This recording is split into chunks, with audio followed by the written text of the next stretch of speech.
Hello. Hello. Hello, good evening sir.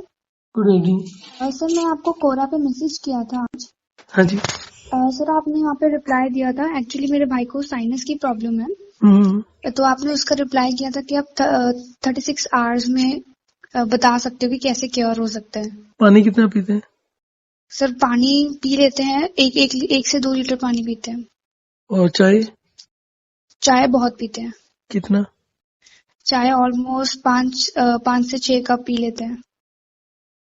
Okay, देखिए ऐसा होता है कि हमारे बॉडी के अंदर सबसे मेन जो चीज होती है वो होती है एनर्जी, मेटाबॉलिक रेट। यस। और चाय जो होती है हमारे खाने में जो न्यूट्रिएंट्स होते हैं उसके एब्जॉर्प्शन में टाइम आती है। वो एब्जॉर्ब नहीं होता, हम जो खाना खाते हैं उसमें जो न्यूट्रिएंट्स होते हैं वो एब्जॉर्ब नहीं होते। ओके। अगर वो एब्जॉर्ब नहीं होंगे तो हमारा एनर्जी लेवल गिरने लगेगा। उस एनर्जी लेवल को मेंटेन करने के लिए मतलब एक सिस्टम होता है जिससे वो बॉडी कम लेवल पर भी काम करे, उसमें हमारे शरीर में पानी भरने लगता है। ओके। और जितना ज्यादा पानी भरेगा उतना कोल्ड एंड कफ की और साइनस वगैरह की प्रॉब्लम बढ़ेगी। ओके। तो सबसे पहली चीज तो मेटाबॉलिक रेट बढ़ाना होता है। अब ऑलरेडी किसी को है तो पानी का इंटेक तो ज्यादा नहीं है, पर फिर भी बॉडी पानी ज्यादा स्टोर कर रही है। ओके। तो पहली चीज तो 5-6 जो आप चाय बता रहे हैं, 4-5 भी बता रहे हैं, वो Yes. एक परमानेंटली नुकसान करने का तरीका है। ओके। तो एक तो उसको बंद कर देना चाहिए चाय को। अब कोई इतना चाय पीता है तो उसके विड्रॉल सिम्टम्स होंगे जो कि 2 या 3 दिन के बाद से 24 घंटे से लेकर 72 घंटे में शुरू हो जाते हैं, जिसमें सर दर्द शुरू हो जाता है। ओके। ये जो सर दर्द होता है ये यूजली 3 से 7 दिन तक होता है, परंतु अगर आप वॉक एंड रेस्ट अच्छे से करते हैं तो ये कम होकर 1 से 3 दिन के लिए हो जाता है। ओके। तो वो मैनेज करना होता है 2-3 दिन के लिए, और चाय को बिल्कुल बंद कर दें। उसके बाद धीरे धीरे करके अगर आपको चाय पीना हो तो हफ्ते में 1-2 बारी पी लें, इससे ज्यादा नहीं पिए, वो भी 1-2 कप। ओके। ओके। दूसरी चीज होती है फ्लूइड को कम करने के लिए। तो अभी जो फ्लूइड का आप अंदाजा बता रहे हैं वो थोड़ा सा क्लियर नहीं होगा कि अभी बॉडी में क्या कंडीशन है। तो उसका एक तरीका है कि आप एक दिन 3 लीटर पानी पी लें, हर 1 घंटे के अंदर 1-1 गिलास पानी पी लें। नेक्स्ट डे पानी बिल्कुल जीरो कर दें, 1 बूंद भी पानी लें, खाना पूरा खा लें। ओके। और उसके बाद ये 36 घंटे की जगह इसमें 2 दिन लग जाएंगे। यूजली क्या होता है, साइनस जिनको होता है उनका फ्लूइड इंटेक ज्यादा होता है। अगर आपको 36 घंटे में ही रिलीफ चाहिए तो पहला काम कर सकते हैं कि आप पानी और चाय दोनों एक साथ बंद कर दें, ओके। तो उससे रिलीफ मिल सकता है। अदरवाइज सेफ तरीका ये है कि पहले अपनी बॉडी को कंडीशन करें हफ्ते भर के लिए, ताकि आप 2-4 दिन के लिए ज्यादा प्रॉब्लम ना हो। सर मैंने आपकी हाइड्रेशन डिहाइड्रेशन साइकिल पढ़ा था कोरा पे, वो वर्क करेगा इसमें? मैं वही कह रहा हूँ ना कि पहले हफ्ते तक तो आप उसके हाइड्रेशन डिहाइड्रेशन साइकिल का जो लेटेस्ट अपडेटेड वेबसाइट पर है वो मैं लिंक दे दूंगा आपको। ओके। तो आप पहले 1 हफ्ता तो उससे चलाएं। तो उसको चलाने से क्या होगा कि आपकी बॉडी कंडीशन हो जाएगी, जो थोड़ा सा डैमेज हुआ है वो थोड़ा सा इस मोड में आ जाएगा कि ज्यादा दिक्कत ना हो। ओके। फिर उसके बाद 1 हफ्ते 10 दिन के बाद में फिर एकदम से अगर आपको 100% ठीक करना है तो उसका एक दिन वही 3-3.5 लीटर की। क्या हाइट कितनी है? सर हाइट होगी 5'4". और वेट? वेट सर ऑलमोस्ट 75+ है। तो फिर आप करीब करीब 1 गिलास पर आवर के हिसाब से पी सकते हैं 10 दिन के बाद। ओके। तो 1 गिलास पर आवर का मतलब हो गया 2.5 से 3 लीटर पानी हो जाएगा। अगले दिन बिल्कुल जीरो कर दे। और ठीक है। दूसरा वॉक एंड रेस्ट का है कि आप 5 मिनट चले, 5 मिनट लेटे, दिन में कम से कम 15 से 20 बार इसको कर ले। तो उससे आप ये मान के चलो कि हफ्ते तक आपको फर्क, हफ्ते क्या 10 दिन में फर्क पड़ना शुरू होगा। उसमें अगर कफ का जो मेन रीजन है कंजेशन वगैरह है चेस्ट में, तो जब आप पूरा दिन पानी छोड़ेंगे तो उसके जब पूरा दिन पानी छोड़ने का एंड होगा ना, तो अगर शरीर में कफ ज्यादा है तो कफ निकलना शुरू हो जाएगा और अच्छे से निकलेगा। तो उस समय कोई मेडिसिन वगैरह लेने का जरूरत नहीं है। अपना कम पानी मेंटेन करते हुए खाने के साथ 1 गिलास पानी पी लें बस। और वो कम पानी मेंटेन करते हुए अच्छे से वॉक एंड रेस्ट करें तो 7-8 दिन के अंदर चेस्ट एकदम क्लीन हो जाता है। उसके बाद आपको 2-3 साल तक कोई प्रॉब्लम नहीं होती, पर वो जो भी हफ्ता 10 दिन लगता है उसको अच्छे से क्लीन अप कर लेना चाहिए। सर इनको मेरे भैया को काफी सालों से साइनस की प्रॉब्लम है। जब से एज वो कितनी है? अभी सर उनकी 28 एज है। हाँ, जब वो जितने मर्जी 17 सालों के थे से हो, जितने तब मर्जी से हो सालों रही से है। हो, हाँ जितने मर्जी सालों से हो, उससे फर्क नहीं पड़ता है। वो तो ठीक है। मतलब अगर 2 दिन में ठीक करना हो तो उसका तरीका ये है कि पानी और चाय दोनों एक साथ छोड़ दो। परंतु मैं ये सजेस्ट करूंगा कि ऐसे करने की जगह धीरे धीरे करके चेंज करें हैबिट्स को। हाँ। ओके। तो आप एक दिन में 2 कप पर आ जाए, 2 के बाद 2 दिन बाद 0 कर दें उसको, तो उससे ठीक जो है। डिस्कम्फर्ट होता है वो थोड़ा सा कम होगा। अदरवाइज हफ्ता भर डिस्कम्फर्ट होगा, वो ठीक हो जाता है। ठीक है सर। तो आप बताइएगा कितना फर्क पड़ा। Okay sir. सर एक और डाउट था मेरे को। हम्म। सर मुझे कॉन्स्टिपेशन की प्रॉब्लम रहती है काफी सेम टाइम से। सेम चीज होता है। आपका कितना है फ्लूइड इनटेक? क्या कह रहे हो? आपका फ्लूइड इनटेक कितना है? सर मेरा 1 लीटर होगा ऑलमोस्ट। चाय? चाय बहुत कम, चाय सिर्फ 2 बार होगी ऑलमोस्ट। हम्म। 2 कप, एक दिन में 2 कप। डेली है ना ये 2 कप? हाँ हाँ। तो और रोटी कितना खाता? आपका हाइट और वेट क्या है? सर मेरी हाइट है 5'4" और वेट है 55। एज कितनी है? एज है 19। तो कितना कॉन्स्टिपेशन रहता है? सर ऑलमोस्ट रहते ही है मेरे को, आज तक मतलब सही से नहीं हुआ, कॉन्स्टिपेशन में है मुझे तो। खाने के साथ पानी पीते हैं? नहीं, खाने के साथ नहीं पीती हूँ, कुछ टाइम बाद में पीती हूँ।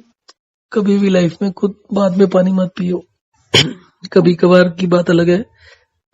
बॉडी में रेजिस्ट मतलब को बहुत सा एडजस्टमेंट होता है, तो आप यूजली खाने से 1 घंटा पहले पानी पियो और खाने के साथ पानी पियो। खाने के ओके। साथ पानी पीने से खाना सॉफ्ट होगा, एसिड वैसिड में कोई प्रॉब्लम नहीं होती, डाइजेशन में कोई प्रॉब्लम नहीं होती। आपसे पहले भी किसी का फोन आया था, वो भी कॉन्स्टिपेशन से रिलेटेड था। ओके। तो ही सेड दैट उन्होंने 15 दिन के लिए किया, शुरू में फायदा नहीं हुआ, but he shared my message with others, तो बाकी सब लोगों ने बोला फायदा हुआ। फिर उसके बाद दोबारा शुरू कर दिया तो वो ठीक हो गया। फिर थोड़े दिनों बाद दिक्कत हुई, फिर वो भी रिकॉर्डिंग में अभी यूट्यूब पर डाल दूंगा। मेरा बेसिकली क्या होता है कि कोई सभी कॉल्स रिकॉर्ड होती हैं। हाँ सर, मैंने रिकॉर्ड, पढ़ा था। हाँ, और रिकॉर्ड होने के बाद मैं यूट्यूब पर डाल देता हूँ, तो आप उसमें भी फीडबैक देख सकते हैं सभी का।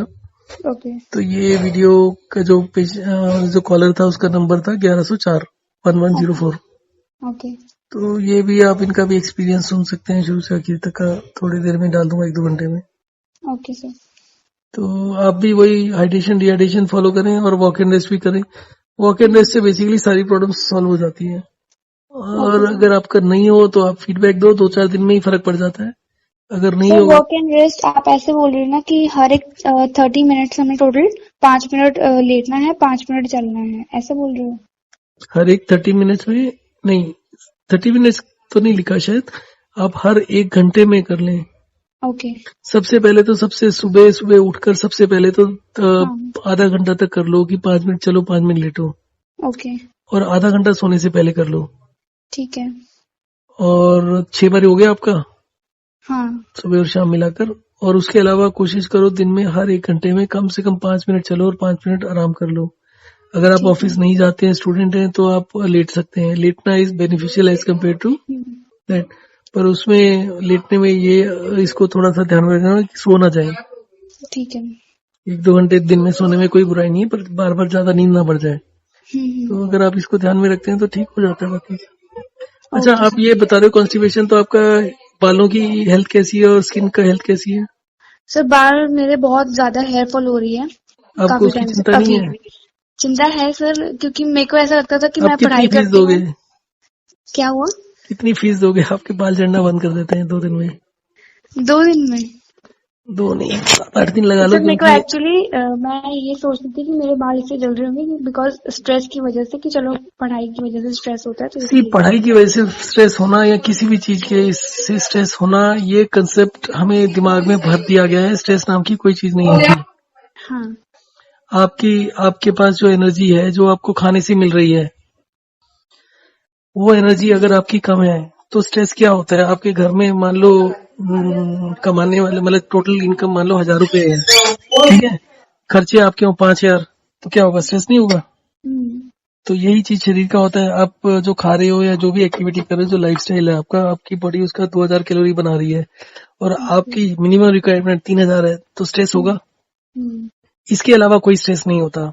अब बहुत से लोग हैं जो आपसे ज्यादा पढ़ते होंगे, आपसे ज्यादा नंबर भी आते होंगे, और भी बहुत सी कैटेगरीज में बहुत से पैरामीटर्स में बेटर होंगे, बट उनको सर। स्ट्रेस नहीं होता। हम्म। और बहुत से लोग हैं जो आपसे 10% भी नहीं पढ़ते, उनको आपसे भी ज्यादा स्ट्रेस है।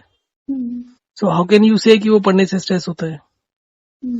बहुत से नालायक भी होते हैं ना जो पढ़ते लिखते नहीं है, तो उनको भी बहुत स्ट्रेस होता है, कुछ लाइफ में कर नहीं पाते, इस वजह से परेशान रहते हैं, कुछ कमाई नहीं होती, इस वजह से स्ट्रेस रहता है। तो ठीक है, ब्रेन काफी एनर्जी यूज करता है। आपको पढ़ाई, आप क्या कर रहे हैं पढ़ाई में? सर मैं नीट के लिए प्रिपेयर कर रही हूँ। ये क्या होता है, टीचर ट्रेनिंग का होता है? नहीं सर, ये MBBS कॉलेज में एडमिशन मिलती है, गवर्नमेंट कॉलेज में। चलिए, एमबीबीएस का एक और कॉलर है, वो नागपुर में कोई एमबीबीएस मतलब मेडिकल कॉलेज है, तो ही सेइंग कि वहां पर रिसर्च शुरू कर रहे हैं इसी one cure for all disease के ऊपर। ओके। तो बेसिकली मैं आपको एक चीज बताता हूँ, अगर आप एमबीबीएस की तैयारी कर रहे हो, कि ये जो लाइन है ना मेडिसिन की, ये टोटली कम्प्लीटली यूजलेस लाइन है। आप आने वाले 1 करोड़ साल के अंदर भी एक भी बीमारी का इलाज नहीं कर सकते हो मेडिसिन के through. It is not MBBS, allopathy की बात नहीं है। एलोपैथी हो, आयुर्वेद हो, होम्योपैथी हो, या यूनानी हो, या कोई भी मेडिसिन सिस्टम हो, उसका कारण क्या होता है कि आपने परमुटेशन कॉम्बिनेशन तो पढ़ा ही हुआ है। हाँ। परमुटेशन कॉम्बिनेशन में जब आप पढ़ते हैं तो आपके पास होता है ना कि आपके पास 4 डिजिट है, मान लीजिए 1 2 3 4, आपको 4 डिजिट के उसके नंबर्स बनाने हैं, तो कितने बना पाएंगे आप? 4 का फैक्टोरियल। हाँ जी। तो 4 के फैक्टोरियल का मतलब है 4 इंटू 3 इंटू 2 इंटू 1। तो जो हमें 11th में पढ़ाया जाता है वो छोटे छोटे नंबर्स पढ़ाए जाते हैं ना, 4 5 6 7 डिजिट हो गए, या कुछ वेरिएबल्स हो गए, 8 10 हो गए, या एन वगैरह करके कुछ कर देते हैं। आपने कभी सोचा है कि अगर आपके 40 45 वेरिएबल्स हों तो आपके परमुटेशंस कितने बनेंगे? ज्यादा होगा। कितने ज्यादा, लाख में होंगे या करोड़ में होंगे? अभी तो कुछ नहीं पता। देखिए, उसमें जो नंबर्स बनेगा ना, that number will be very huge. मैं एक बार कैलकुलेट किया था, 128 बिट का एनक्रिप्शन होता है ना कंप्यूटर का, तो उसका कंसेप्ट भी सेम होता है कि अगर किसी ने बाय सॉफ्टवेयर स्क्रिप्ट लिखकर परमुटेशन जनरेट करना शुरू कर दिया, और आपने कोई पासवर्ड रखा, उसने ब्रेक करने के लिए एक एक पासवर्ड ट्राई करते गया, तो थोड़ी देर के बाद वो तोड़ ही लेगा ना। तो 128 बिट इंक्रिप्शन का मतलब होता है कि 128 बिट के अगर आपने मतलब ऑब्जेक्ट से वेरिएबल्स परमुटेशंस बनाना है, कितना बनेगा? That was 3.14 into 10 raise to the power 214। ये आपके परमुटेशंस हो गए। मेडिकल साइंस में ऐसा कोई कंसेप्ट नहीं है जो प्रूवन हो, तो उसमें भी क्या करते हैं, परमुटेशन कॉम्बिनेशन के हिसाब से रिसर्च होती है। ये एक ट्राई कर लो, दूसरा ट्राई कर लो, तीसरा ट्राई कर लो। अब आप एक चीज समझिए कि आपको मालूम है कि छोटी क्लासेस में भी पढ़ाते हैं कि विटामिन D3 और कैल्शियम से बोन स्ट्रांग होती है। आज इस कंसेप्ट पर काम करते करते 60-70 साल हो गए, सभी इसमें इन्वॉल्व हैं, चाहे WHO हो या गवर्नमेंट हो, सभी का गवर्नमेंट ने सप्लीमेंट्स पढ़ाए, और भी बहुत से आप पढ़ते हैं कि दूध में विटामिन D भी ऐड कर दिया, इसमें ऐड कर दिया, उसमें ऐड कर दिया, तो उससे बोन्स का क्या हुआ? बोन्स तो वीक ही होती जा रही है ना। और अगर आप WHO या मेडिकल जो इसमें रिसर्चर्स होते हैं उनकी बात माने, तो वो कहते हैं 2040 तक तो बोन का बहुत ही बुरा हाल हो जाएगा। हाँ। तो विटामिन D से और कैल्शियम से कोई फायदा नहीं हो रहा, पर फिर भी आए दिन डॉक्टर उसी को रिकमेंड कर देते हैं, उसको प्रिस्क्राइब कर देते हैं। सो ये एक कैल्शियम और विटामिन D3 की बात कर रहे हैं, और अगर हमारी बॉडी के अंदर 128 वेरिएबल्स हैं, तो उसके जो पॉसिबल कॉम्बिनेशन है, आपने 10 रेज़ टू द पावर 214 के बारे में सोचा कितना बड़ा नंबर होता है? बहुत बड़ा। आपको मैं कितना बड़ा होता है उसका आइडिया बता देता हूँ। मान लीजिए आपके कंप्यूटर के अंदर 1 ट्रिलियन, 1 लाख करोड़, 12 जीरो होते हैं ना 1 ट्रिलियन में, तो 12 ट्रिलियन अगर आपके परमुटेशंस चेक हो जाते हैं कि भाई ये ठीक है या गलत है, ठीक है, हेल्थ पॉइंट ऑफ व्यू से, तो आपके 12 जीरो गए 214 में से, क्योंकि 1 सेकंड में हो रहा है। अब आपको निकालना है कि 1 साल के अंदर कितने परमुटेशन कॉम्बिनेशन चेक कर सकते हैं, तो उसको क्या करेंगे, 1 सेकंड को आप मल्टीप्लाई करेंगे 60 से, फिर उसको करेंगे 60 से तो आवर्स निकल आएगा, तो 60 इंटू 60 इंटू 24 करेंगे आप, और इंटू 365 करेंगे, तो आपके पास 1 साल में कितना कर सकते हैं वो आ जाएगा। तो वो जो आपके पास नंबर्स आएगा that will still be less than 1 trillion. तो आपने 12, आप उसको 1 ट्रिलियन मान लो, तो 12 जीरो एक कम किए, 12 जीरो एक कम किए, तो you are left with 190 zeros. तो इतने साल लगेंगे आपको किसी बीमारी का इलाज ढूंढने में। वो भी तब लगेंगे जब आप ये माने कि आपकी बॉडी में सिर्फ 128 वेरिएबल्स हैं, जबकि आपकी बॉडी में मिलियंस ऑफ वेरिएबल्स हैं। अभी थोड़े दिन पहले कुछ डॉक्टर्स का एक ऑर्गेनाइजेशन बना है, pin for health, and they started saying in their promotions कि वो डायबिटीज को खत्म करने के लिए एक 3000 वेरिएबल्स पैरामीटर्स को ध्यान में रख के आपको डाइजेस्ट कर आपको बताएंगे कि क्या डाइट लेनी चाहिए। तो 3000, अभी तो मैंने 128 वेरिएबल बताया, तो 3000 पैरामीटर्स को कंसिडर करके कोई डाइट बता सकता है क्या? सुपर कंप्यूटर्स भी अगर लग जाएंगे तो 1 ट्रिलियन ईयर्स में भी नहीं बता पाएंगे। So these are all fake, लोगों को लूटने के लिए और लोगों को बेवकूफ बनाने के लिए। I have a video of a MBBS doctor who is preparing for his MD medicine के लिए, एंट्रेंस के लिए।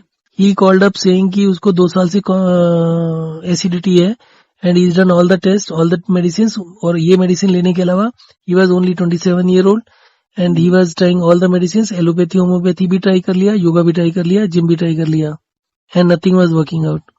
And I just told him कि 48 आवर्स के अंदर एसिडिटी खत्म हो जाएगा, मेरे सिस्टम को फॉलो करो। एंड उसके बाद ही सेड कि 48 आवर्स में उसको आराम भी हो गया, ठीक भी हो गया, but he is still preparing for MDs preparation. Okay, तो what is the point in all this thing? This is endless pursuit of money only. यहाँ हमारे दिमाग में एक गलत धारणा बनी हुई है। अब ये पानी से कैसे ठीक होता है वो भी समझ लीजिए। हाइड्रेशन डिहाइड्रेशन से आपका जो पानी होता है वो आपके जितने भी वेरिएबल्स हैं उसको 2 हिस्सों में बांट देता है। पानी या तो किसी चीज का फायदा करेगा या नुकसान करेगा। आप उसको दूसरे तरीके से इससे समझ सकते हैं कि आपने एक गिलास पानी लिया, उसमें नमक डाल दिया, उसने पी के देखा, आपने आपको नमक ज्यादा लग रहा है, आपको कम करना है, पानी और मिला दोगे। अगर आपको पानी में नमक कम लग रहा है तो नेक्स्ट टाइम जब आप नमक और पानी बनाओगे और नमक उतना ही डालना है तो आप पानी कम ले लोगे तो नमक बढ़ जाएगा। तो आपको नमक कम ज्यादा करने के लिए पानी को कम ज्यादा करने की जरूरत है। इसी तरीके से आपकी बॉडी में जो प्रॉब्लम होती है उसका मतलब होता है कि आपकी बॉडी के अंदर या तो कुछ चीजें कम है, ये या तो कुछ नहीं, हमेशा कोई भी प्रॉब्लम होने का एक ही मतलब होता है कि कुछ चीजें कम है, कुछ चीजें ज्यादा है, और ये दोनों चीजें आपस में कंट्रेरी होती है, इनका रिलेशनशिप होता है आपस में, इसलिए वो ठीक नहीं हो पाती। तो उसके लिए एक दिन पानी पियो, एक दिन छोड़ दो, 80% बीमारी या 60 to 80% बीमारी सिर्फ 48 आवर्स में खत्म हो जाती है। तो अगर आपको साइनस के ऊपर इसका एक्सपेरिमेंट करना हो तो आप सारे पहले चीजों को भूल जाइए। आप 3 लीटर पानी पीने को बोलो पहले दिन, चाय को बंद करके, और दूसरे दिन पानी बिल्कुल जीरो कर लो। 48 आवर्स के अंदर 90% 100% रिलीफ मिल जाएगा। Okay, so that is the real science. आप उसमें अगर इसको आप थोड़ा सा और इन्वेस्टिगेट करके ट्राई करते हो ना तो आपको समझ में आने लगेगा कि अगर आप थोड़ा सा इसमें और एफर्ट और टाइम लगाएंगे तो आप पेशेंट को टाइम बता सकते हो एक्यूरेट बाय मिनट की, कितने बज के कितने मिनट पर ठीक हो जाएगा। ओके, और मेडिसिन सिस्टम में ऐसा कुछ भी नहीं है। ठीक है, आप करिए, मैं आपको एक तो हाइड्रेशन डिहाइड्रेशन वाला लिंक भेज देता हूँ। ओके, और बाकी आपको एक 1104 का लिंक भेज दूंगा थोड़ी देर में, तो उससे आप अंदाजा लगा लीजिएगा। ओके सर, ठीक है, और फीडबैक जरूर दे दीजिएगा। हाँ सर। अच्छा, हेयर फॉल की तो बात ही नहीं हुई। हाँ, हेयर फॉल मैं भूल गई। हाँ, hair fall is more important for girls. देखो, आपकी स्किन और आपके हेयर सिर्फ एक चीज से खराब होते हैं, और वो है जो ऑयल लगाते हो आप और जो शैम्पू लगाते हो। हमारी स्किन से, हमारे स्काल्प से, हमारी पूरी बॉडी से ऑयल निकलता है। सीबम बोलते हैं शायद उसको। हाँ जी सर। ये जो ऑयल होता है जब ये नहीं निकल पाता तो ये हमारी स्काल्प के अंदर या हमारी स्किन की नीचे वाली लेयर्स में रुक जाता है, और ये वहां रुक के धीरे धीरे करके सॉलिडिफाई हो जाता है, सूख जाता है। ओके, ये सूखा हुआ ऑयल जो होता है यही डैंड्रफ होता है। डैंड्रफ भी बहुत है सर। तो वो तो होगा ही ना। तो ये ही ऑयल होता है जो डैंड्रफ होता है। तो उसका तरीका क्या है? अगर मान लीजिए आपके पास कोई वुडन फर्नीचर है और वो बहुत देर से साफ नहीं किया, उसमें मॉइस्चर, ऑयल सब कुछ लग गया। अब आप एक दिन साफ करने बैठोगे कपड़े से तो मोटा सा कपड़ा लेना पड़ेगा, पानी में भिगो के खूब रगड़ना पड़ेगा। अगर आप एक ही बारी में उसको करोगे तो क्या होगा, वो साथ में लकड़ी को भी खा जाएगा, थोड़ा सा बुरादा भी निकल जाएगा ना। तो उसका प्रॉपर तरीका है कि आप उसमें गीला कपड़ा मार दें, फिर उसके बाद थोड़ी देर के बाद 1 घंटे बाद सूखने दें, तो वो जो मॉइस्चर है वो धीरे धीरे करके नीचे वाला जो ऑयल होगा उसमें जाएगा। फिर आप 1 घंटे बाद कपड़ा मार दें हल्के से, तो अगर आप इस तरीके से करके 20-25 बार कपड़ा मारोगे धीरे धीरे करके 1-1 घंटे के बाद, तो अपने आप से निकल जाएगा और वो आपकी लकड़ी भी डैमेज नहीं होगी। आपकी स्किन जो होती है बहुत ज्यादा सेंसिटिव होती है, चाहे स्काल्प ले लो या कुछ भी ले लो। तो अगर आपको बताया कि भाई आपके स्काल्प में ऑयल रुका हुआ है, जमा हुआ है, सॉलिडिफाई हुआ है, जिसकी वजह से आपके हेयर फॉल हो रहा है और जिसकी वजह से ये सब प्रॉब्लम हो रही है आपको, तो अगर आप एक ही दिन में साफ करने की कोशिश करोगे तो इन्फ्लेमेशन हो जाएगी, दर्द होने लगेगी स्किन में।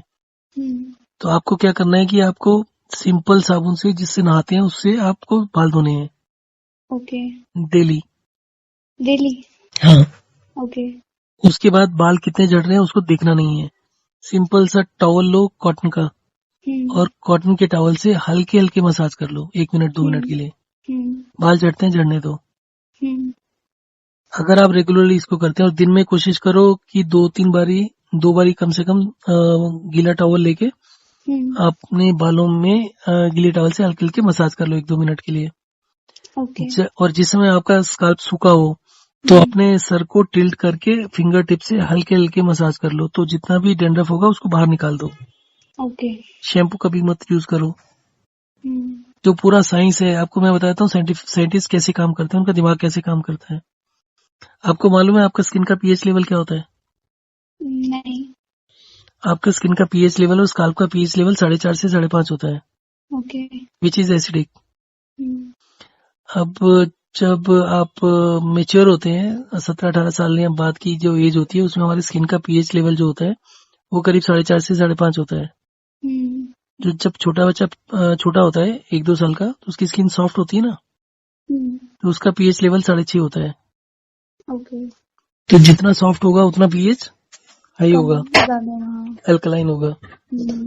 ठीक है, अल्कलाइन तो नहीं है तो स्लाइटली एसिडिक ही, बट ये कंडीशन होती है। एक सेकेंड। तो अब इस कंसेप्ट को उठाकर उन्होंने क्या कहा कि भैया अगर आपका फॉलिकल्स जो है सर के स्काल्प के फॉलिकल्स में हाई एसिडिक शैम्पू लगाएंगे with the pH level of 3 to 4, तो आपके जो फॉलिकल्स हैं वो टाइट हो जाएंगे, तो हेयर फॉल नहीं होगा।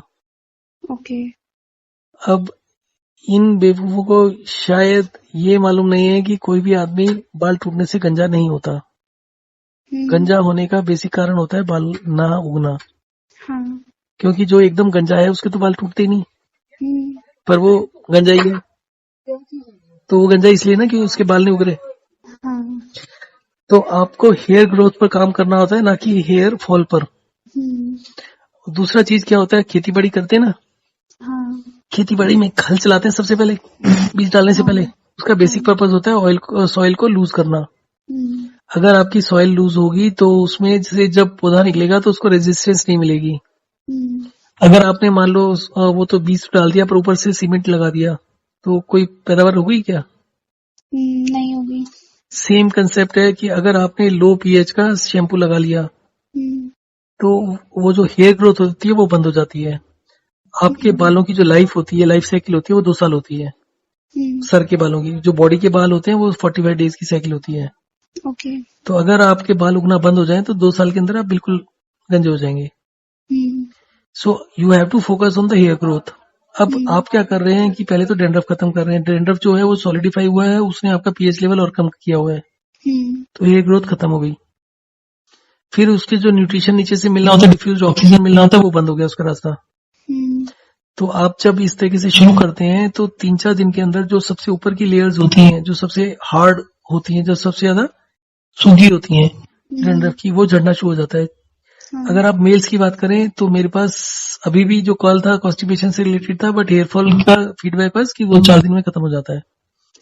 लड़कियों के केस में क्योंकि वो दिन में 3 बार नहीं धो सकते, 3 बार गीले पानी में करके अगर आप कर सकते हैं, हल्के हल्के मसाज कर सकते हैं, तो 4 दिन में आपका भी खत्म हो जाएगा। अच्छा। और अगर आप नहीं कर पाते हैं तो 15 दिन लगेंगे। तो आप दिन में 8-10 बार हल्के हल्के फिंगर टिप से मसाज कर लें और डैंड्रफ निकाल दें। और डैंड्रफ को छुपाने की कोशिश मत करें। तेल वगैरह बिल्कुल जिंदगी में कभी नहीं लगाएं, तेल का कोई काम नहीं होता।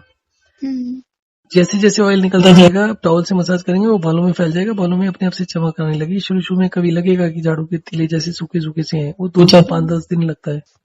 धीरे धीरे करके फिर वो एकदम शाइनिंग और सब सही हो जाता है। और सेम फार्मूला स्किन का होता है। इसमें एक ही चीज का ध्यान रखना होता है, हमारे जो गर्मियां होती हैं, गर्मियों में पसीना आता है, तो पसीने के साथ भी ऑयल निकल जाता है। तो ओके। अगर हम सोप यूज करते हैं तो वो जो ऑयल निकलने का प्रोसेस होता है वो फास्ट हो जाता है, क्योंकि हमारे सोप जो होता है, नॉर्मल सोप जैसे लक्स सोप है, उसका पीएच लेवल 10 होता है। तो वो हाई पीएच लेवल आपके स्किन के पोर्स को और ज्यादा खोल देता है, तो ऑयल और ज्यादा निकलने लगता है। ओके। तो आपकी स्किन डैमेज हो जाएगी और ऑयल की कमी हो जाएगी, सूखी सूखी रहने लगेगी, इतना ज्यादा ऑयल अगर वेस्ट हो जाएगा। गर्मियों में हमें सोप कम यूज करना है, 2 दिन में 3 दिन में एक बार यूज करो। ओके। सर्दियों में हमें सोप ज्यादा यूज करना होता है, क्योंकि पसीना निकलता नहीं, जितना भी ऑयल है वो भी नहीं निकल पाता। और सर्दियों में बल्कि जिसको ये प्रॉब्लम है, 2 दिन तो कम से कम 2 बार तो कम से कम साबुन से नहाना चाहिए। तो उससे क्या होता है कि आपका ऑयल जो स्किन खुल जाती है थोड़ी सी, और ऑयल एक्सक्रीट होने लगता है, तो आपकी स्किन ड्राई नहीं होती। जब आप सर्दियों में सोप यूज करना शुरू करोगे तो शुरू के 2 दिन तो एकदम व्हाइट व्हाइट हो जाएगी, स्किन टाइट होने लगेगी। और जैसे जैसे ऑयल निकलना शुरू हो जाएगा, 4 या 5 दिन लगते हैं, ऑयल निकलना शुरू हो जाएगा, आपकी स्किन एकदम से ग्लो करना शुरू कर देगी। जो नेचुरल ऑयल होता है वो कभी भी गाढ़ा नहीं होता। जब ये सूखा हुआ ऑयल होता है, जब आप शुरू में करेंगे तो आपके बाल टेढ़े मेढ़े हो जाएंगे, अनरूली हो जाएंगे, क्योंकि वो सूखा हुआ ऑयल बहुत ज्यादा गाढ़ा होता है। जैसे जैसे वो सूखा हुआ ऑयल खत्म हो जाएगा, वो नेचुरल होगा, वो बहुत लाइट वेट होता है और बहुत बढ़िया होता है। उसका मुकाबला दुनिया का कोई ऑयल नहीं कर सकता उतना लाइट वेट का। तो ये 2-3 चीजें हैं स्किन और हेयर के लिए। ये भी सर मैंने आपका आर्टिकल पढ़ा था, इसमें कोरम में आपने आंसर दिया हुआ था, ये पीएच वाला मेथड, वो भी मैंने देखा था। तो करिए, आप भी फीडबैक दीजिए, आपके फीडबैक की तो बहुत वैल्यू है, क्योंकि girls are more sensitive about the hair and skin. नहीं सर, मेरे को आपके जो मेथड आपने बताए हैं वो सब लॉजिकल लगे मुझे। मतलब वो मतलब कि समझ में आ रहा है कि हाँ ऐसा करेंगे तो हो ही जाएगा, पता है, मतलब लॉजिकल लगा ये चीज। जबकि लोग इतना ज्यादा लूट रहे हैं, they are giving serum for the hair growth which is costing 1700 रुपए। मैंने वो भी यूज करना स्टार्ट किया था। मैं सोच रही थी कि मार्केट से अभी और लेके आऊं, मैं खत्म होने वाला। मैं आपको एक और बता देता हूँ फीडबैक।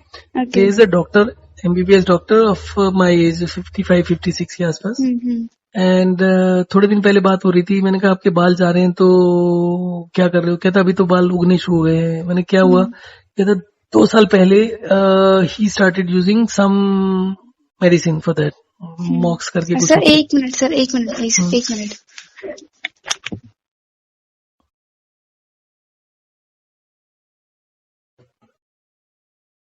हेलो। हाँ हेलो। हाँ जी सर, क्या बता रहे थे आप? हाँ, this doctor was having hair fall and he said कि उसने वो मेडिसिन यूज करना शुरू किया, जो मॉक्स करके कुछ होता है, आई डोंट रिमेम्बर। ये वो मेनली वो मेडिसिन में जो इंग्रेडिएंट्स होते हैं वो हाई ब्लड प्रेशर के लिए होते हैं, पेशेंट्स को दिया जाता है। ओके। तो ही सेड उसके बाद मेरा ग्रोथ शुरू हो गया और हेयर फॉल बंद हो गया। मैंने आस्क्ड हिम कि भाई तुम ऑयल कितना लगाते थे? तो ही सेड डेली ऑयल लगाता था। तो मैंने कहा जब से तुमने मेडिसिन यूज करना शुरू किया तब से ऑयल कितना लगाते हो? तब से बंद कर दिया। क्योंकि वो लगाना होता है, तो 2 चीज तो नहीं लगाएंगे ना आप। तो फिर मैंने इसको बोला, मैंने कहा तुम्हारे जो बाल उगने शुरू हुए वो इस वजह से नहीं हुए, वो इस वजह से हुए हैं क्योंकि तुमने ऑयल लगाना बंद कर दिया। तो ये छोटी छोटी चीजें हैं जो लोगों को मतलब बेवकूफ बनाने में लगे हुए हैं। मेडिकल साइंस का और कोई काम नहीं है बेवकूफ बनाने के सिवाय। अब कंप्यूटर लाइन चूज कर लो, इस लाइन को छोड़ दो। नहीं सर, अभी तो फिर भी चलो। सर मैं एक लेडी को जानती थी, वो उनके बाल बहुत अच्छे थे, लंबे भी थे, एकदम हैवी भी थे। तो मैंने उनको पूछा कि आप कौन सा ऑयल लगाती हो, तो उन्होंने बोला कि मैं आज तक कभी ऑयल नहीं लगाया, कभी नहीं ऑयल लगाया। तो फिर मैंने मम्मा को बोला कि देख लो उनके बाल कितने अच्छे हो रहे हैं, आप मेरे को बोलते कि ऑयल लगाओ ऑयल लगाओ। मैं तो आपको एक दो किस्से और बताया अच्छे से ऑयल लगा के अच्छे से मसाज करते कि नहीं अच्छे से करो, फिर बाल अच्छे होंगे तुम्हारे। जितना आप मसाज करोगे, मसाज और ये जो होता है ना मसाज का, और ये जो कंसेप्ट होता है फिजियोथेरेपी का, this is totally bad. Physiotherapy और मसाज से कभी भी कोई भी चीज का फायदा नहीं होता। हाँ ये तो है सर। क्योंकि फिजियोथेरेपी में जब आप करते हैं ना, जितने बेडरिडन पेशेंट्स होते हैं उनकी फिजियोथेरेपी होती है, और फिजियोथेरेपी में दबाव डालते हैं। जिस बंदे के ब्लड सप्लाई नहीं हो रहा उसी वजह से प्रॉब्लम होती है। आप उसमें प्रेशर डाल के जब जोर जबरदस्ती करते हो तो उसके टिश्यूज तो ब्रेक होंगे, और टिश्यूज ब्रेक होंगे तो ब्लड सप्लाई बंद होगी। सेम चीज मसाज की होती है कि मसाज कर रहे हैं, और जिसकी स्किन ऑलरेडी खराब हो रही है आप मसाज करेंगे, इन्फ्लेमेशन होगी, लाल लाल स्किन हो जाएगी। स्किन लाल होने का मतलब है कि आपके अंदर की जो नर्व्स थी वो ब्रेक हो गई, वो लीक कर गई। अदरवाइज आपकी स्किन लाल क्यों होगी? आपकी स्किन में जो वेन्स होती हैं उसका जो विड्थ मोटाई होती है बहुत कम होती है, आपके एक बाल में लाखों वेन्स आ जाती हैं।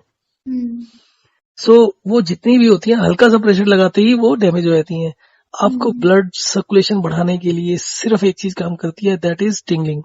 कि आप जैसे बच्चे के सहलाते हैं ना, सहलाने से भी छोटा, उंगलियों से हल्के हल्के वो करते हैं तो जिससे आपसे सेंसेशन होती है, उसे आप आधा घंटा भी करेंगे तो आपका स्किन रेड नहीं होगी, कोई भी नर्व डैमेज नहीं होगी, पर आपके ब्रेन को स्टिमुलेट कर रही है, आपके ब्रेन को मैसेज आ रहा है, सो इम्प्रूव होगा वहां पर न्यूट्रिएंट सप्लाई। ये भी सर बात आप जो बोल रहे हो कि मसाज करने से, फिजियोथेरेपी से ब्लड फ्लो मतलब बढ़ने की जगह रुक जाता है, ये भी मेरे को पता है कि ऐसा होता है। मेरी नानी की वो थी, जैसे उनको, जैसे वो होता है ना कि मेरे को नाम नहीं याद आ रहा उसका पर्टिकुलर, से लेग या एक साइड चलनी बंद हो जाती है, सियाटिका पेन, पता नहीं क्या बोलते सर उसको अभी, जैसे उनकी एक हाथ चलना बंद हो गया था पूरा एकदम। हाँ, तो उसमें कोई सेंस नहीं था, तो उनकी फिजियोथेरेपी वगैरह करने के बावजूद कुछ नहीं हुआ, इंस्टेड वो थोड़ा बहुत जो मूव करते थे वो भी बंद हो गया था। अब मैं आपको बताता हूँ, ये बेसिकली तो पैरालिसिस होता है, स्ट्रोक की वजह से होता है।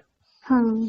तो इसमें क्या होता है, सारी दुनिया एक ही बात बोलती है कि फ्लूइड इंटेक बढ़ाने से ब्लड सर्कुलेशन बढ़ता है। This is totally wrong. आप जितना फ्लूइड इंटेक बढ़ाओगे उतना आपका ब्लड सर्कुलेशन खत्म हो जाएगा। अभी आज से करीब 4-5 साल पहले की बात है, there was a stroke patient जो कि 80 ईयर अबव था and he was bed ridden for last 1 year due to stroke, paralysis की वजह से। एंड उसका मूवमेंट सब चीजों का बंद था, हाथों पैरों का सबका बंद था। एंड वो भी यूट्यूब पर वीडियोस हैं। तो मैंने उसका जब उनकी डॉटर ने बात किया तो शी सेड कि total fluid intake is close to 1.75 to 2 litres per day, which included fruit juice और दूध और चाय और पानी और सब कुछ। And he was hardly eating anything. तो उनका सिर्फ एक काम किया कि उनका जो फ्लूइड इनटेक को रेस्ट्रिक्ट कर दिया 200-250 ml पर डे का। बाकी सारी चीजें बंद, कोई फ्रूट जूस नहीं, कोई फ्रूट नहीं देना, कुछ नहीं देना। Within 24 hours his food output went up, within 48 hours he was on his feet. So ये जो पूरा कंसेप्ट है आपका हाइड्रेशन डिहाइड्रेशन का, that has to go away completely. Hydration dehydration का टोटल कंसेप्ट गलत है। आपके जो बीमारियां होती हैं, जैसे ब्लड सर्कुलेशन होता है, ब्लड सर्कुलेशन में मैंने एक वीडियो बनाया हुआ है कि वाई वी फील थर्स्टी। अगर आप उस वीडियो को देख लेंगे और समझ लेंगे क्या कह रहा हूं मैं, तो उसके बाद आपको कभी जिंदगी में प्यास लगेगी नहीं। आप 10 किलोमीटर भाग लो, 20 किलोमीटर भाग लो, कुछ भी कर लो, आपका मुंह सूखना is self is a signal for a disease. मैंने कोरोना के शुरू में एक वीडियो बनाया था जो डिलीट कर दिया यूट्यूब में। उसमें क्या था कि आपकी कोई भी बीमारी की कंडीशन उठा लो, आप 2 चीजें देखो, link between heart disease and thirst. So जिसको हार्ट डिसीज होगी उसका मुंह सूखेगा बार बार। ड्राई माउथ, थर्स्ट नहीं, ड्राई माउथ करो। So you will find a person who has got constipation, who has got sinus, who has got hair fall, who has got any condition, acidity हो, कुछ भी हो, any chronic condition is accompanied with dry mouth. So basic बीमारी तो dry mouth हुई, बाकी सब तो अलग अलग नाम हो गए ना सिर्फ।